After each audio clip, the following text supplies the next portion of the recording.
Ladies and gentlemen, welcome back once again to the Villain Arc, your favorite podcast. Episode 3 this week, coming out a little bit later. I apologize for that. I've had a few mishaps, had a few things to deal with. But we're here, episode 3. A couple of news to go over. Once again, wrestling world is crazy. We gotta enjoy it together. So we're not gonna waste any more time, and we're gonna jump straight into it. Right before we go, I want to remind you guys this podcast is also available on Spotify. It's the first link in the description. You have access to it everywhere. Take some time to listen to it. Watch it on YouTube. Listen to it on Spotify. It's up to you guys. And now let's go for it. So, our first bit of news, we're going to be talking a lot about the TNA Hard to Kill pay-per-view that recently happened. Why? Because it involves a lot of names that are very familiar to all of us. The first one of them being Dolph Ziggler, or as he's known now, Nick Nemeth. He appeared in TNA. Okay, I believe he's officially signed with the company. It's a big deal for him. We saw him appear in New Japan. And for those of you that might be confused as to how we can appear in New Japan and TNA at the same time, a lot of these promotions don't hold any like non-compete clauses or whatever. Nothing that you like can't go to multiple shows. They try to have their talents go a bit everywhere. So Dolph Ziggler or Nick Nemeth is going to be very active in TNA, and you might see him do a couple of shows for New Japan Pro Wrestling. He even might appear in AEW, but that is just, I don't have any control over that. Those are just rumors. Quick reminder once again, the majority of things we talk about in these videos are just rumors. We're speculating, we're talking about stuff, and we just love to talk about those damn rumors. Okay? A couple of things are news, but the majority is just rumors, so don't take anything for granted. It's not because I say that it's gonna happen. So just be careful, okay? So yeah, Dolph Ziggler in TNA. It's a big opportunity for him. He's such a talented individual. Okay, he has a bright future in the business. He was incredible in WWE. He's probably one of the best sellers in the history of wrestling, and I expect him to be world champion in not so long in TNA. He's a very big name. He's still very talented. He's got a couple of years left in him. It's a great move for TNA. They're expected to sign some more talent eventually. Nothing is confirmed once again, but you know they're doing great right now. Some people are even saying that they could compete with AEW. Okay, if they get all this talent and they keep on pushing and whatever. So once again, just have to wait and see. But it's a big potential, and I just love to see it. We're gonna keep on the topic of TNA Hard to Kill. Um, you may know Dana Brooke, who joined the main roster in 2016, I believe, alongside Charlotte Flair. She's never had anything like concrete for her, unfortunately, but she's always been a very talented individual. She's had a lot of matches. She's good in the ring. She has a good presence. She looks good, but she's never been pushed or utilized properly. Well, she was also there at TNA Hard to Kill, with her new name being Ash by Elegance. Okay, it's kind of the persona, the fancy lady, dressed with like clothes that cost like $5,000. You can look up the pictures online. Just search Dana Brooke Hard to Kill or just Ash by Elegance. You'll see her. And I'm also very happy for her because she wasn't utilized. She wasn't being utilized properly in WWE. She was released in September last year, I believe, and but she's got a lot of potential. She can be utilized very well in any promotion, and I also see her becoming champion, very soon. Okay, she's got a lot of talent. She's decent on the mic, and she's just never been given a chance, which is very unfortunate. So it's nice to see that a promotion wants to believe in her and see what she's capable of. And closing off the topic of Hard to Kill, there were two very familiar faces in the crowd at Hard to Kill there to support one of their friends, and those two faces are Sasha Banks, aka Mercedes Moné, and Bailey. You know, um, Monet and Bailey are very good friends in real life, and they were there in the crowd. Okay, you can check the pictures. They're like hiding at the top of the stands. Okay, wearing like hoodies and shades. Just hiding in the shadows. But they've been spotted over there, to support a friend. It's just great to see them together, and everybody wants to see, Sasha Banks and Bailey get back together. With all the rumors of Banks maybe returning to WWE would be great. But there are even stronger rumors, as I've mentioned in previous episodes, of Mercedes Moné joining AEW or, TNA or whatever.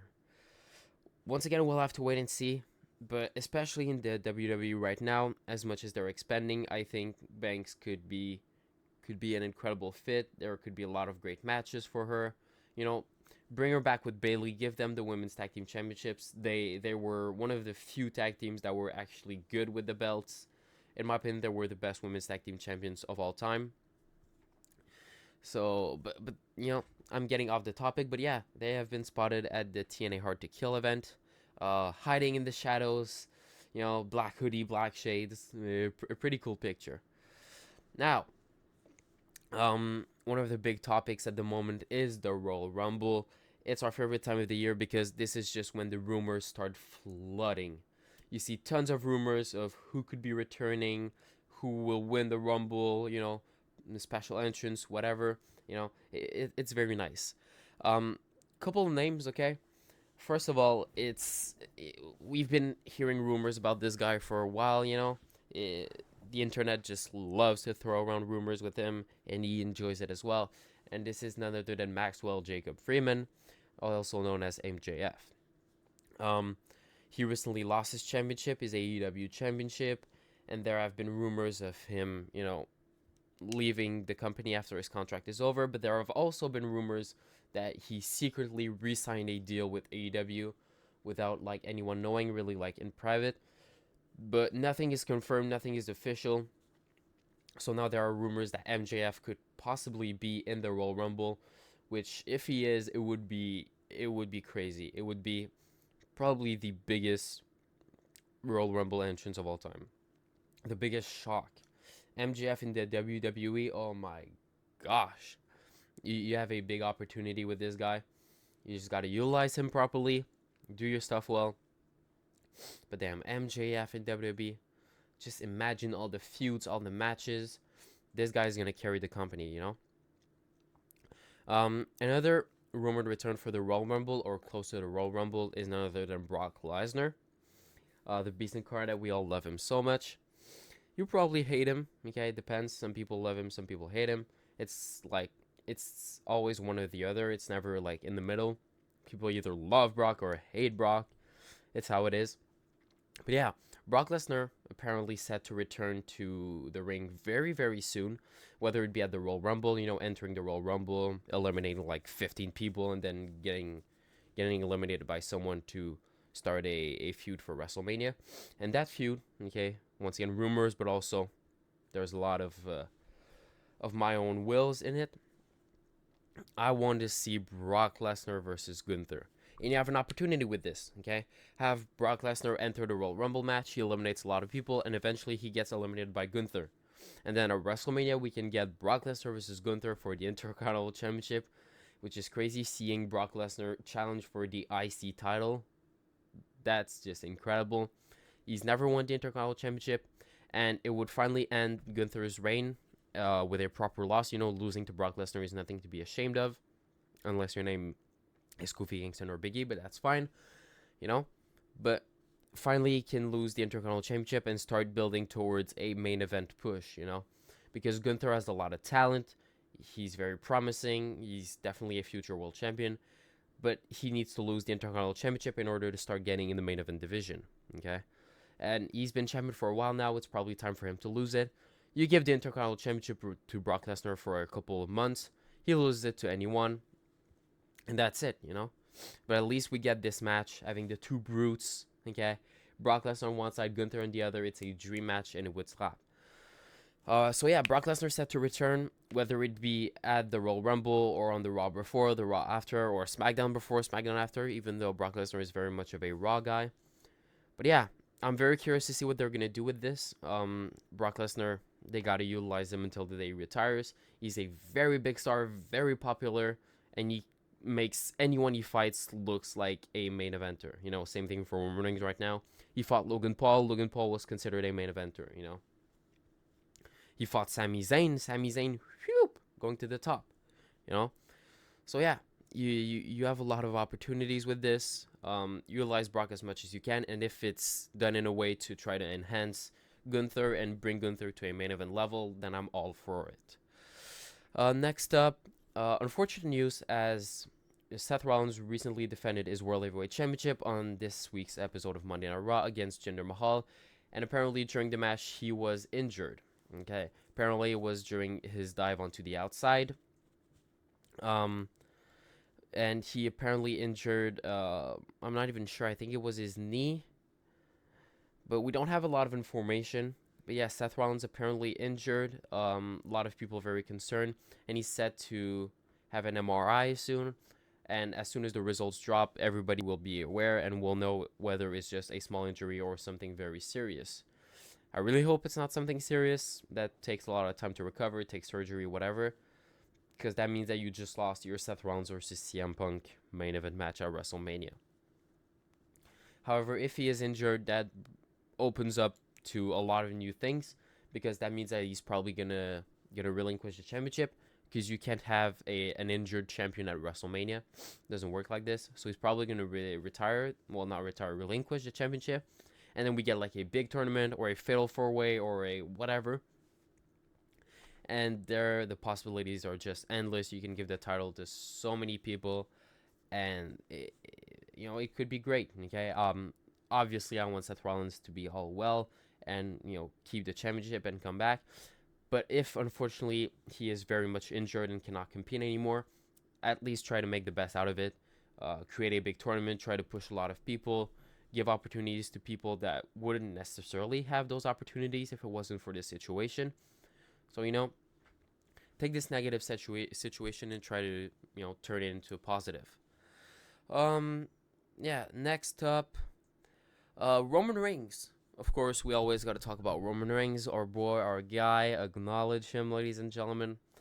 There have been recent reports that Roman Reigns is not scheduled to compete at the Elimination Chamber that will be taking place in Australia. As you know, recently Roman Reigns has been taking more of a light schedule, only appearing on like 1 or 2 SmackDowns per month, doing the big pay-per-views. He wasn't even there at Survivor Series, okay? But he's gonna be there at the Royal Rumble, and he's gonna be there at WrestleMania. So why would he appear at Elimination Chamber? Unfortunately, that kills a lot of rumors, because a lot of people were saying that Roman Reigns versus The Rock was going to happen at the Elimination Chamber, and then Roman Reigns would fight off Cody Rhodes at WrestleMania. Now, with those reports that Roman Reigns will not appear at the Elimination Chamber pay-per-view, that probably changes a lot of plans. That means that at WrestleMania, Roman Reigns is either going to fight The Rock or Cody Rhodes. There have been rumors of a triple threat match, but I don't believe it that much, because I just think it doesn't work together. The two feuds just don't work with one another. You can't just have Roman Reigns versus The Rock, which is all about the family, the bloodline, respecting the name, your ancestors, whatever. And then Roman Reigns versus Cody Rhodes, that is all about finishing the story. You can't mix both of these stories together and try to make it into a triple threat match. That's just not how it works, unfortunately. To have a good triple threat match that is like main event worthy, either there needs to be a big story like Daniel Bryan, facing Orton and Batista at WrestleMania 30, or you need a certain link between all the members, like when there was the Shield triple threat, Reigns versus Rollins versus Ambrose. You need something to bond them together if you want to make it like a big match. The Fatal 4-Way at this Royal Rumble, it's a great match. It's going to be awesome, but there isn't a lot of story going into it.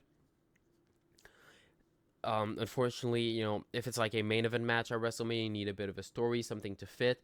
But when you have 2 separate stories and try to combine them together, usually it doesn't work out that well, So my opinion is that Roman Reigns will end up facing The Rock at WrestleMania, because business-wise, Roman Reigns versus The Rock is a match that sells way much more than Roman Reigns versus Cody Rhodes. And I've talked about it in the first episode, I think. I can check right here. No, I talked about it in the last episode, episode 2. Raw is set to possibly go to Prime Video. Okay, WWE are looking to sign a brand new deal. The deal with USA Network is set to expire.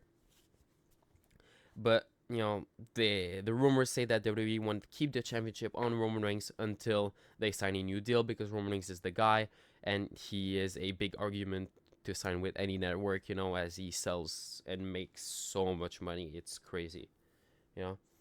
So if Roman Reigns is going to be champion until this October, which is approximately where the deal is renewed, um, hair in the face, my bad. But yeah, if Reigns is set to be champion until October, that means that he will not lose the championship at WrestleMania, and you can't have Cody Rhodes lose to Roman Reigns 2 years in a row. But you can have Roman Reigns defeat The Rock at WrestleMania. It's going to be a big match, going to sell a lot. You find another type of match for Cody Rhodes to have, put him up against anyone, and then later in the year at like Survivor Series, that is at Survivor Series, my bad, that is in November, have Roman Reigns versus Cody Rhodes. Cody Rhodes defeats Roman Reigns, finishes the story, and that's it. That's all. It's a plan that works. You have an opportunity with this.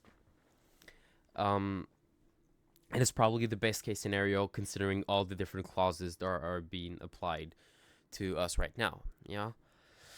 So yeah, Roman Reigns not set to appear at the Elimination Chamber pay-per-view. What do you think of it? Tell me in the comments down below. Now, another piece of news also regarding Roman Reigns and his very light schedule. He's also set to not be at the Backlash event in Paris, France. Why is that, ladies and gentlemen? I don't know. Roman Reigns doesn't like to travel far. And also, Backlash is really not a big pay-per-view. Elimination Chamber is bigger than Backlash, undeniably. And Reigns is not an Elimination Chamber, so why would he be at Backlash? And also, they're trying to create that feel with Roman Reigns that he's like the guy, the final boss, and you don't see him every week. You see him on special occasions or when there's a big challenger that steps up. And I'm kind of fine with that. And especially if you keep the title on Roman Reigns for a long time, you can't have him appear every week. People are going to get tired of him. They've already been seeing his face everywhere for a long time now. So having Roman Reigns only appear on like half of the premium live events, it makes it so that he's still in the company, still the big guy, but he's not there every single week, and people don't get tired of him that much, and they don't just turn on him and turn on the whole WWE. So I don't know if my point makes sense.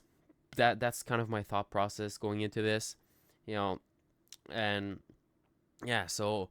And there's probably going to be a couple more events that Roman Reigns is not going to be at. But at the same time, he gives us incredible matches like the Fatal 4-Way at the Royal Rumble, or him versus The Rock at WrestleMania, or versus Cody Rhodes, or whatever. So we can't complain that much, and it's been a very, very good reign so far. So yeah, personally, I don't blame him that much. What do you think? Tell me in the comments down below. Next up. Rey Mysterio is set to return very soon. He was injured this past fall, and he's set to return very soon. Be ready to return to action, possibly at the Royal Rumble. Makes a big entrance. Everybody loves Rey Mysterio, and it's just gonna make for a feel-good moment. And they're probably gonna bring back the rivalry between him and Santos Escobar. And at WrestleMania, you could see Rey Mysterio going up against Santos Escobar. Escobar wins, and Mysterio passes the torch, and it pushes Escobar a lot. I think Escobar has a lot of potential in the business. He just needs to be pushed properly and given the right tools, and possibly a title reign very soon. But yeah, it's just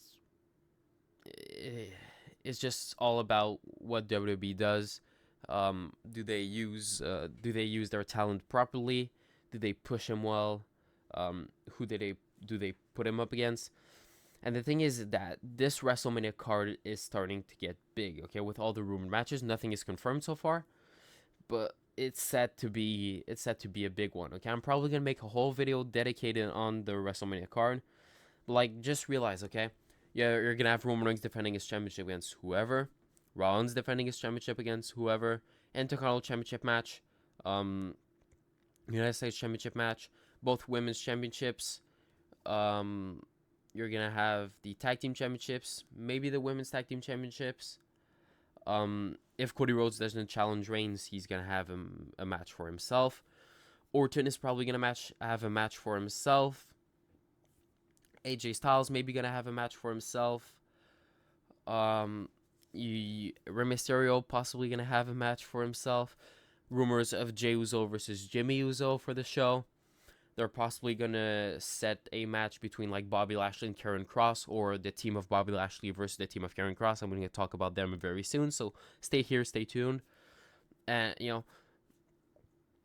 if Brock Lesnar retains and doesn't fight Gunther for returns and doesn't fight Gunther for the Intercontinental Championship, he's probably gonna have his own match. You're looking at a lot of potential matches. Okay, I just named 15. Like, there's a lot of matches that could happen at WrestleMania. It's looking to be a stacked card, but they gotta start building up soon, and I think that's what's gonna happen at the Royal Rumble. Royal Rumble is always the perfect place to start building rivalries because it's just so easy. You have a big match with 30 participants for the men, 30 participants for the women, and it's just so easy. You have someone throw someone else out, bam, sets a rivalry. The amount of interactions you can see within the Rumble, you can see how the crowd reacts to it, so it gives you an idea of, oh, do we want to see these two? The Royal Rumble could be the perfect place to spark up the rivalry between Jey Uso and Jimmy Uso. They see each other in the ring. Jey Uso enters at number 1, Jimmy Uso enters at number 2. They hate each other, they start fighting, builds up a feud for WrestleMania, and you get the brother versus brother match that everybody's always wanted and that both Usos have always wanted. I've seen a couple of interviews. I've also posted clips on my second channel if you want to go check it out. It's Us Clips. It's going to be in the description. But, it's a perfect place for this. You could set up, as I've mentioned, the Brock Lesnar versus Gunther rivalry. You could set up a rivalry for Randy Orton. You could set up a rivalry for AJ Styles, for LA Knight. There are a lot of opportunities during the Royal Rumble. Sorry. You just got to do it properly. Once again, I'm going to probably post videos soon about the Royal Rumble. My predictions for the men's and my predictions for the women's. It's going to be a very big show, and it's going to set us to see, what WrestleMania 40 is going to look like, what we can expect from the show, who we can expect from the show, depending on who returns. But once again, the unfortunate thing is that we have to wait and see. Okay, we're January 17th today, I think. Yeah, we're January 17th, and the Royal Rumble is in 10 days. Okay, as you're seeing this, and as I'm recording this, we're Wednesday, and as the Royal Rumble is gonna happen, it's gonna be not this Saturday, but the one after. It's getting closer and closer. There are 2 SmackDowns left and 1 Raw left until the Royal Rumble. It's gonna be one heck of a show, ladies and gentlemen. I can't wait to see it, honestly. That's gonna be for another video. Now, I mentioned Bobby Lashley, the Street Profits. I mentioned Karen Cross, the Authors of Pain. Apparently, both factions have recently been given new names. One of them I agree with completely, and the other I don't even know how to describe what I'm feeling right now. But the team of Karen Cross, Authors of Pain, Akam and Razor, Scarlett Bordeaux, and Paul Ellering have been renamed the Final Testament, which is... it fits perfectly, and I love it. Okay? I don't know if it's official. I know that the other name isn't official yet. This one, I don't know. But Final Testament, it's a very solid name for this team, okay? They've got the looks, they've got the name, they've got the opportunities. Just use them properly. That's the problem with WWE right now, is that they have a lot of talent, a lot of people, and they need to try and find a way to push all of those people, which is tough. But yeah, we're gonna see what they do with them, if they actually use them properly, if they give them title shots eventually. Like, give the United States Championship to Karen Cross just for a couple of months, but give him the title. I think it would be great. It would help him a lot. Give the tag team championships to the Authors of Pain. They're a very great tag team. They look dominant. It's an opportunity. And the other name is for Bobby Lashley and the Street Profits, and the rumored name for them is the Pride. Now, here's why I'm not a fan of the name. The Hurt Business was perfect for Lashley, Alexander, Benjamin, and MVP. Because it was the look and, what they were giving. The Pride, first of all, sounds like a very basic name. And, like, it doesn't fit their character. The Pride of what,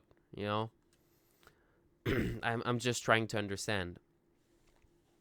You know, there are so many opportunities for their name, and I've seen a couple of reactions online, and people are not fans of it. So we're gonna have to wait and see if they actually stick with the name, if they decide to use it officially, or if they switch it up, or if they just say, "F it, not using a name anymore," which is gonna be Bobby Lashley and the Street Profits. But I do think it's a great idea to have an actual name for the faction. And ladies and gentlemen, that wraps it up for episode 3 of the Villain Arc. Once again, this episode is also available on Spotify. The link is in the description, and you can just search Villain Arc when you go on Spotify. Thank you for listening to the episode. We're going to be back next Wednesday morning at 10 a.m. Thank you for watching, people. Try to subscribe. It's very free and helps me out a lot. Okay? I post a lot of stuff, whether it be actual videos, the podcasts, shorts, community posts. I try to be as active as I can on this channel. I post polls, quizzes, whatever.